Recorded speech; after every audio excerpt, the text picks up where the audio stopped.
Renungan Harian Katolik, Jumat 17 Juni 2022. Allah tetap memelihara keturunan Daud sesuai janjinya. Kumpulkanlah harta di surga. Mata adalah pelita tubuh. Bacaan pertama. Bacaan dari kitab kedua Raja-Raja. Setelah Ahazia Raja Yehuda mati terbunuh, maka ibunya Atalia bermaksud membinasakan seluruh keturunan raja. Tetapi Yoseba, anak perempuan Raja Yoram, saudari Ahazia, mengambil Yoas, putra Ahazia, dan menculik dia dari tengah-tengah putra-putra raja yang hendak dibunuh itu. Yoas dimasukkan bersama inang penyusunya ke dalam gudang tempat tidur dan disembunyikannya terhadap Atalia, sehingga tidak ikut dibunuh. Maka tinggallah ia 6 tahun lamanya bersama inang penyusunya, dengan bersembunyi di rumah Tuhan, sementara Atalia memerintah negeri. Pada tahun yang ketujuh, Yoyada, kepala para imam di Yerusalem, mengundang para kepala pasukan 100 dari orang Kari dan dari pasukan bentara. Mereka disuruhnya datang kepadanya di rumah Tuhan. Ia mengikat perjanjian dengan mereka, dengan menyuruh mereka bersumpah di rumah Tuhan. Kemudian diperlihatkannya putra raja itu kepada mereka. Para kepala pasukan itu melakukan tepat seperti yang diperintahkan Imam Yoyada. Masing-masing mengambil orang-orangnya yang selesai bertugas pada hari Sabat, bersama-sama dengan orang-orang yang masuk bertugas pada hari itu. Lalu datanglah mereka kepada Imam Yoyada. Kepada para kepala pasukan itu, Yoyada memberikan tombak dan perisai-perisai kepunyaan Raja Daud yang ada di rumah Tuhan. Kemudian para bentara masing-masing dengan senjata di tangan mengambil tempatnya di lambung kanan dan di kiri rumah itu, dengan mengelilingi mesbah dan rumah itu untuk melindungi raja. Sesudah itu, Yoyada membawa putra raja itu keluar, mengenakannya jejamang padanya, dan memberikan hukum Allah kepadanya. Mereka menobatkan dia menjadi raja serta mengurapinya, dan sambil bertepuk tangan, berserulah mereka, "Hiduplah raja!" Ketika Atalia mendengar suara hiruk-pikuk para bentara dan rakyat, pergilah ia ke rumah Allah untuk menemui rakyat.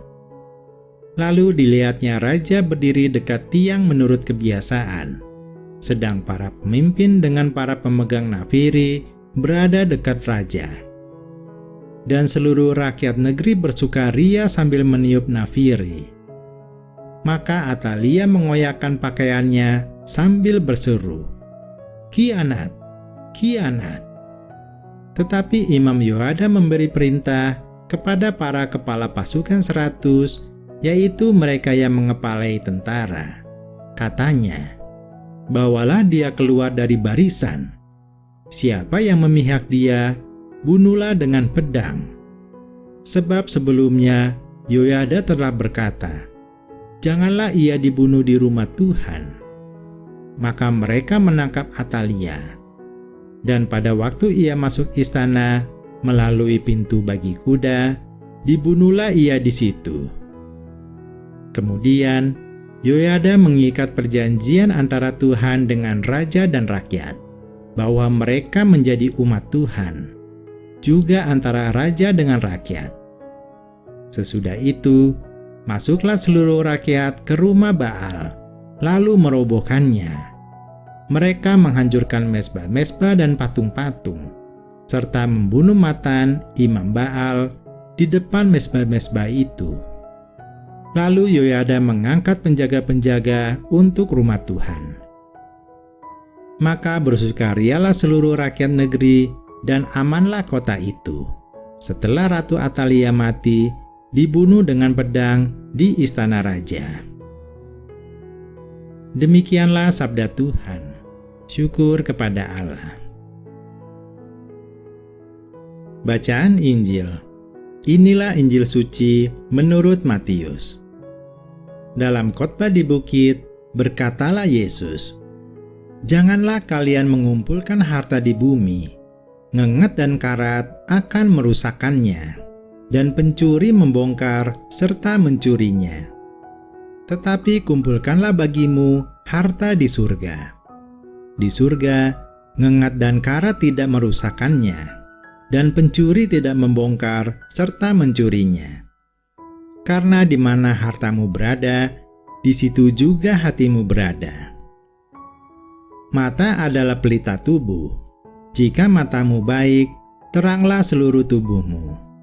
Jika matamu jahat, gelaplah seluruh tubuhmu. Jadi jika terang yang ada padamu gelap, betapa gelapnya kegelapan itu. Demikianlah sabda Tuhan. Terpujilah Kristus.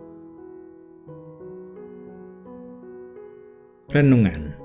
Inti dari pembacaan kitab suci hari ini adalah 1. Allah tetap memelihara keturunan Daud sesuai janjinya. Seperti halnya semua perebutan kekuasaan, Atalia berusaha untuk memusnahkan semua pihak yang sebetulnya berhak atas tahta. Namun Allah tetap memelihara keturunan Daud sesuai janjinya. Yoas yang masih bayi diselamatkan dan dibesarkan inang penyusu bernama Yoseba. Dalam tahun ke-7, tiba saatnya Yoas diangkat menjadi raja Israel baru yang sebenarnya dan sah. Saatnya ia pindah dari bait Allah ke istana.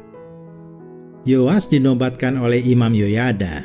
Terjadi pada sebuah hari perayaan dan respon rakyat sungguh bersukacita. Manusia tanpa iman akan tergoda kenikmatan akan kekuasaan dan ketamakan, sehingga berusaha merebut hak-hak orang lain. Namun janji Allah memelihara umatnya pasti terlaksana. Hal buruk di dunia diizinkan Allah terjadi sebagai bagian dari menempa kita umatnya agar semakin tahan uji dan semakin berserah kepadanya, sehingga layak mendapat berkat-Nya yang lebih besar lagi. 2. Kumpulkanlah harta di surga. Mata adalah pelita tubuh. Kumpulkanlah harta di surga. Yesus bersabda, "Janganlah kalian mengumpulkan harta di bumi, karena mudah rusak atau hilang." Berikut penjelasannya. Karena kerusakan dari dalam. Uang kertas dimakan rayap, uang logam bisa berkarat, pakaian bagus bisa lapuk, rumah mewah lama-kelamaan rusak, mesin mobil bisa rusak, dan lain-lain. Semua harta dunia pada hakikatnya mengalami degradasi. Perawatan sangat diperlukan, namun itu hanya memperlambat kerusakan. Karena tindakan dari luar, pencuri membongkar serta mencurinya. Secanggih apapun pengamanan buatan manusia, pencuri selalu dapat mencari akal untuk membobolnya. Perampok mengambil harta kita dengan cara paksa dan tak segan dengan kekerasan. Penipu mengambil harta dengan tipu daya. Tindakan hati-hati dan pengamanan sangat diperlukan, namun tidak pernah menghilangkan risiko-risiko tersebut. Karena bencana. Harta rusak karena bencana banjir, gempa bumi, angin topan, gunung meletus, kebakaran, dan semua kecelakaan akibat keteledoran manusia. Maka Yesus bersabda, "Tetapi kumpulkanlah bagimu harta di surga." Karena harta di surga tidak ada risiko kerusakan dari dalam, risiko tindakan dari luar, dan risiko bencana seperti harta dunia. Karena di mana hartamu berada, di situ juga hatimu berada. Artinya, harta surgawi sesungguhnya dimulai dari hati kita sendiri.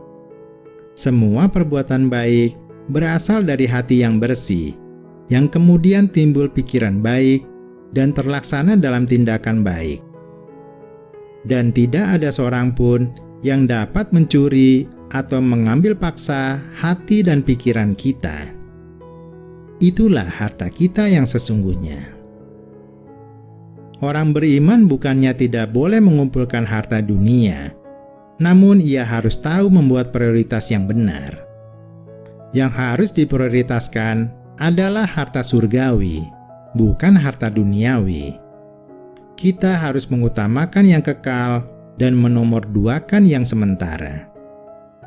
Harta dunia harus ditempatkan sebagai hamba dan alat untuk mendukung harta surgawi. Misalnya, uang untuk bersedekah atau penunjang pelayanan, mobil untuk transportasi pergi ke gereja, punya rumah besar dipakai untuk sembayangan atau latihan kur, dan lain-lain. Mata adalah pelita tubuh. Mata adalah pelita tubuh. Ia yang menerima terang Tuhan, lalu memancarkan terang itu ke seluruh tubuh. Mata di sini digunakan sebagai pemahaman rohani seseorang. Misalnya, cara memandang harta duniawi. Jika gelap mata, ia akan menjadi budak harta dunia. Sangat mengejar harta dunia demi kenikmatan dunia yang sesaat itu, bahkan demi kenikmatan yang menjerumuskan. Jika sudah terjerumus, ia bisa menggunakan cara-cara yang jahat demi tercapai keinginannya. Jika mata yang seharusnya menjadi pelita tubuh menjadi gelap seperti itu, betapa gelapnya seluruh tubuhnya itu. Namun jika kita menjaga mata selalu menerima terang Tuhan, maka mata kita menjadi bersinar. Ia mengerti bahwa yang harus dikejar adalah harta surgawi, bukan harta duniawi. Harta duniawi hanya ditempatkan sebagai alat penunjang tercapainya harta surgawi. Mata yang terang menyelamatkan seluruh tubuhnya. Marilah kita berdoa. Ya Tuhan, kami mau memprioritaskan mengumpulkan harta surgawi. Sedangkan harta duniawi kami tempatkan sebagai alat penunjang tercapainya harta surgawi itu. Kami mau selalu menerima terang-Mu, sehingga kami mengerti jalan kebenaran-Mu yang menyelamatkan kami. Amin.